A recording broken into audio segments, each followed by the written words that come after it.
Hi friends, రైతన్న ఛానల్కు స్వాగతం. పీఎం కిసాన్ మొత్తాన్ని 12,000 పెంచాలనే డిమాండ్ అదేందనేది వీడియోలో తెలుసుకుందాం. ఇప్పటి వరకు మన ఛానల్ని సబ్స్క్రైబ్ చేయకపోతే సబ్స్క్రైబ్ చేయండి, లైక్ చేయండి, షేర్ చేయండి. మీ అభిప్రాయాన్ని కామెంట్ రూపంలో మాకు తెలియచేయండి. పీఎం కిసాన్ యోజన పథకం కింద రైతులకు ఏడాదికి 6,000 ఉన్నారు. 4 నెలలకు 2,000 చొప్పున అన్నదాత ఖాతాల్లోకి జమ చేస్తున్నారు. ఈ పథకాన్ని 2019లో ప్రారంభించారు. అయితే 6 ఏళ్ల వస్తున్న రైతులకు ఇచ్చే మొత్తాన్ని పెంచలేదు. వచ్చే సంవత్సరం పీఎం కిసాన్ పథకం కింద వచ్చే మొత్తాన్ని పెంచాలని రైతులు డిమాండ్ చేస్తున్నారు.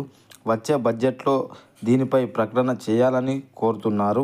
ఇదిలా ఉండగా రాబోయే బడ్జెట్లో సన్నాహాలు కూడా ప్రారంభమయ్యాయి. ఆర్థిక మంత్రి నిర్మలా సీతారామన్ 2:30 సన్నాహకాల సమావేశం అధ్యక్షత వహించారు. డిసెంబర్ 7 ఆదివారం ఆర్థిక మంత్రి నిర్మలా సీతారామన్ రైతు సంఘాల, వ్యవసాయ ఆర్థికవేత్తలు, రైతు స్థలాలలో సమావేశమయ్యారు. ఫ్రీ బడ్జెట్ సమావేశంలో రైతు సంఘాల సూచనలు, ప్రతిపాదనలు తెలుసుకున్నారు.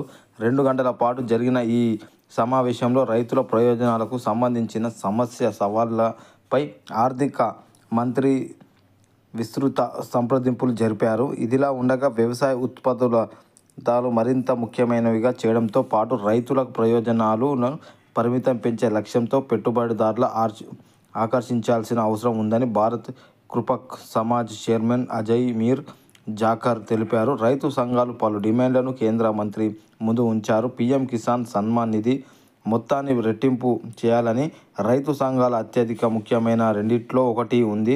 పీఎం కిసాన్ సన్మాన్ నిధి మొత్తాన్ని 6,000 నుంచి 12,000కు పెంచాలని డిమాండ్ చేయడం జరిగింది.